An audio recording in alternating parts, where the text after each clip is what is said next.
Noche cerrada en la costa de Brest, en el noroeste de Francia. El aire es helado, silencio, solo el sonido de las olas. Y de repente se oyen disparos, secos, decididos. Y no es un ejercicio. Son fusileros de la Marina francesa disparando al cielo. ¿Contra qué?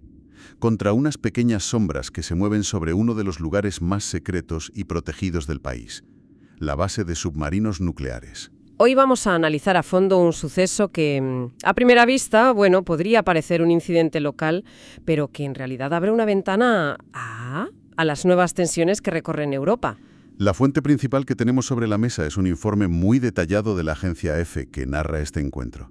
Y la visión, es entender no solo qué pasó esa noche, sino por qué es tan grave, y qué nos dice sobre la guerra en la sombra que se está librando sobre nuestras cabezas. Precisamente. Y ese, para mí, es el punto crucial. Porque lo que ocurrió en Brest no es una anomalía. Como veremos al desgranar la documentación, se enmarca en un patrón mucho más amplio y, la verdad, bastante preocupante. El uso de drones para espionaje, para probar defensas, para desestabilizar, se ha convertido, en el pan de cada día en los conflictos modernos. Lo de Brest es una pieza clave de un rompecabezas global. Pues empecemos por esa pieza, si te parece. A ver, el suceso central ocurre el jueves 5 de diciembre de 2025, sobre las 7:30 de la tarde, hora local. Se detectan 5 drones sobrevolando de forma irregular, dicen, la base naval de Île-et-Longue. Y la respuesta, según la información de la gendarmería que recoge la prensa, es inmediata. Es que no hay tiempo para deliberar. En un entorno así, la velocidad lo es todo. El documento detalla que se activa un dispositivo de lucha antidrones, así lo llaman, y que el batallón de fusileros marinos abre fuego. Y esto es lo primero que llama la atención, el uso de fuego real, casi como respuesta instantánea. Eso es, no intentan primero una intercepción electrónica, no lanzan advertencias, no, disparan.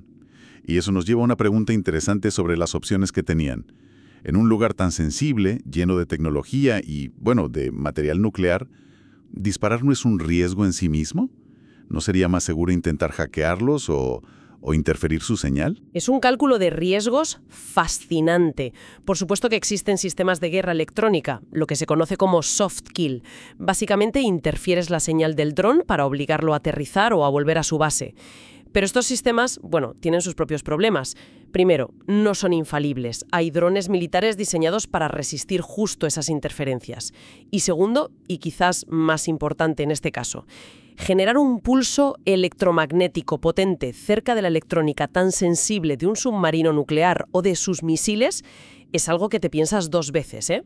O sea que, paradójicamente, la solución que parece más limpia tecnológicamente podría ser la más peligrosa para la propia base. Exacto. Así que optan por la solución hard kill, la eliminación física.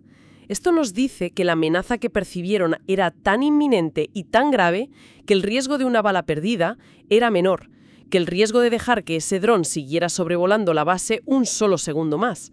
La contundencia de la respuesta nos da la medida del pánico que puede generar un aparato de unos pocos kilos en el corazón estratégico de una potencia nuclear. Claro. Una reacción tan drástica nos lleva a la pregunta obvia. ¿Qué hay exactamente en esa base para que la simple presencia de unos drones provoque que se abra fuego? No estamos hablando de un puerto militar cualquiera, ¿verdad? Para nada.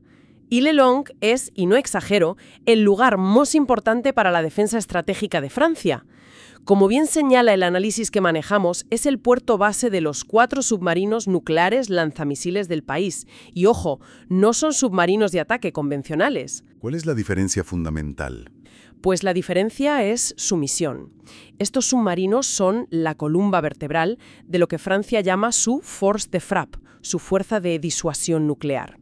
Su único propósito es permanecer ocultos en los océanos, indetectables, listos para lanzar un ataque de represalia, devastador si Francia es atacada. Cada uno lleva misiles balísticos intercontinentales con múltiples ojivas atómicas. Entendido. O sea que si esa base fuera vulnerable, toda la estrategia de defensa del país se tambanearía. No es solo un problema militar, es algo casi existencial para ellos. Exactamente. La doctrina de la disuasión nuclear no se basa en usar las armas, sino en la credibilidad. en que tu adversario tenga la certeza absoluta de que tu capacidad de respuesta es invulnerable. Si la base donde esos submarinos descansan y se reabastecen puede ser sobrevolada con aparente facilidad, esa percepción de invulnerabilidad empieza a agrietarse. Por eso, cualquier incursión se trata como una amenaza existencial. La respuesta no es solo para derribar el dron, es un mensaje para quien lo envió. Y parece que ese mensaje necesitaba ser enviado con insistencia porque uno de los detalles más reveladores del informe es que esto no era la primera vez que pasaba. Efectivamente, la documentación especifica que ya hubo una situación muy similar en la misma base. Fue en la noche del 17 al 18 de noviembre, apenas unas semanas antes. Esto ya elimina la posibilidad de que fuera un aficionado despistado, ¿no? 2 incursiones en el mismo punto de máxima seguridad en tan poco tiempo sugieren, pues, una acción deliberada, planificada y persistente. Alguien está probando los límites. Y no solo en Francia. Aquí es donde la historia se vuelve mucho más grande, mucho más amplia. El informe conecta estos sucesos con un patrón que se está viendo por todo el continente. Sí, y esto es lo más preocupante. Los analistas de seguridad que citan en el texto señalan que los sobrevuelos de drones en instalaciones sensibles, hablamos de bases militares, centrales eléctricas, infraestructuras de comunicación, se han multiplicado en varios países europeos en los últimos meses. Ya no es un problema de seguridad francés, es un fenómeno a escala continental. Lo que sugiere una coordinación o, como mínimo, una estrategia compartida por parte de quien esté detrás. ¿El documento dice algo sobre los posibles sospechosos? El informe es cauto, como debe ser, pero cita directamente la hipótesis principal que se baraja en los círculos de inteligencia. Textualmente lo describe como un fenómeno que con frecuencia se relaciona con operaciones de desestabilización pilotadas desde Rusia. Hay que subrayar que lo presenta como la conexión más frecuente, la principal línea de investigación. No es una acusación formal probada, claro, pero es la explicación que los expertos dan a este patrón coordinado de sondeos. Y si aceptamos esa premisa, aunque sea como hipótesis de trabajo, nos da una idea del tipo de conflicto en el que estamos. No es una guerra declarada, es algo mucho más sutil. Es una guerra de información, de inteligencia. Antes de un posible conflicto o como forma de presión constante, necesitas un mapa detallado de las capacidades de tu adversario. ¿Cuánto tardan en detectar un dron? ¿Cómo reaccionan? ¿Qué protocolos activan? ¿Cuáles son sus reglas de enfrentamiento? ¿Más reglas de enfrentamiento? Sí, es decir, averiguar en qué punto exacto un objeto volador no identificado pasa de ser una simple molestia a ser considerado una amenaza hostil, una amenaza a la que se le dispara sin previo aviso. Cruzar esa línea y ver qué pasa es una información de un valor incalculable. Cada uno de estos incidentes, aunque el dron sea derribado, es una victoria de inteligencia para quien lo envió. Para entender mejor el contexto, el informe de EFE da otros ejemplos del uso de drones en conflictos actuales que son, la verdad, muy reveladores de su versatilidad. Sí, nos pinta un cuadro muy completo. Por un lado, tenemos los ataques de saturación. El documento habla de un ataque ruso con casi 100 drones lanzados de forma simultánea sobre el norte, sur y este de Ucrania. La idea aquí no es la precisión, es abrumar las defensas antiaéreas, es una táctica de enjambre. Entraron en el espacio aéreo de Rumanía y Moldavia durante un ataque a Ucrania, y Rumanía es miembro de la OTAN. Y ese no es un detalle menor.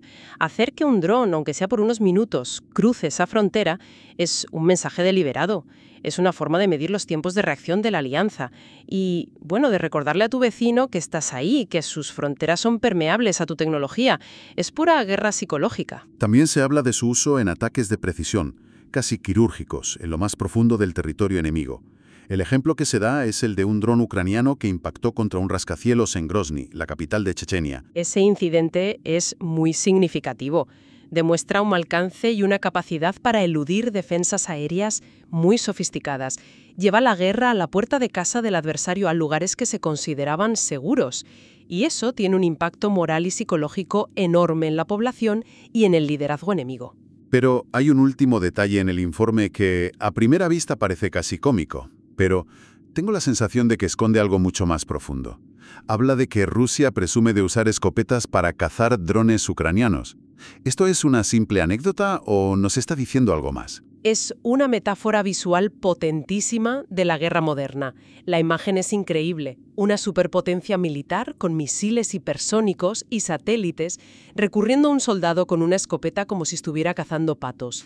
Y el análisis que se cita en la propia fuente va directo al grano. Sugiere que este hecho revela que tiene un grave problema entre manos. ¿Un problema? ¿De qué tipo? De asimetría.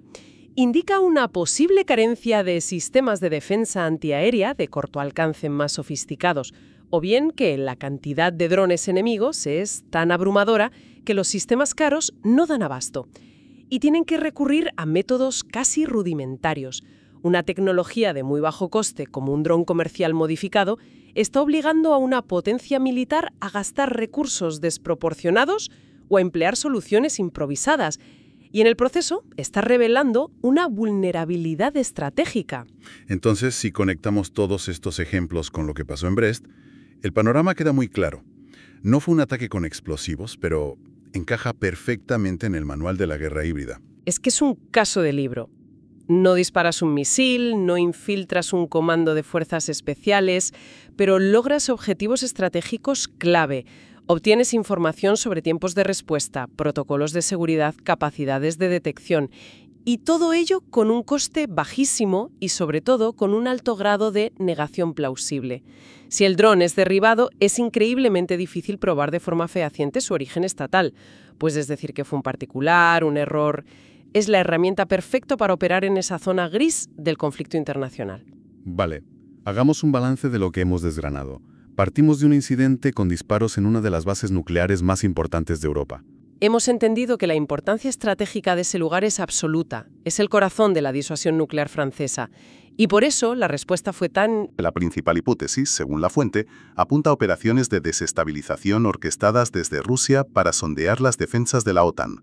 Y finalmente, hemos situado este incidente en el contexto más amplio del uso de drones en los conflictos del siglo XXI, como armas de saturación, como herramientas de guerra psicológica y como instrumentos de espionaje de bajo coste y alta eficacia. Pero todo esto me deja con una pregunta final, algo que el informe menciona de pasada, pero que a mí me parece el nudo gordiano de todo este asunto. No se especifica qué tipo de drones sobrevolaron la base de Ilelong. Y esa ambigüedad es, quizás, el verdadero problema de fondo, ¿no? Has dado en el clavo. Esa es la cuestión fundamental para el futuro. Pensemos en las posibilidades. Podrían ser desde sofisticados aparatos de reconocimiento militar operados por los servicios de inteligencia de un Estado-nación a miles de kilómetros. O podrían ser drones comerciales de alta gama, de los que se pueden comprar por unos pocos miles de euros en Internet, modificados en un garaje para una misión específica. Y desde el punto de vista del fusilero que está en la base, en la oscuridad, viendo un punto moverse en el cielo, es imposible saber la diferencia. Imposible. Y esa es la reflexión final que se deriva de todo esto. La tecnología se ha democratizado de una forma tan vertiginosa que la naturaleza de una amenaza se ha vuelto peligrosamente ambigua. Hace 30 años, si algo no autorizado sobrevolaba tu base nuclear, sabías que era un avión espía de otra superpotencia. Las reglas estaban claras. Hoy, ese punto en el cielo puede ser cualquier cosa. Y las defensas de una infraestructura tan crítica como una base de submarinos nucleares tienen que tomar una decisión en segundos. Exacto. ¿Cómo distingues en tiempo real entre la amenaza inminente de una potencia extranjera, la acción de un grupo terrorista, la imprudencia de un aficionado o la protesta de un grupo activista?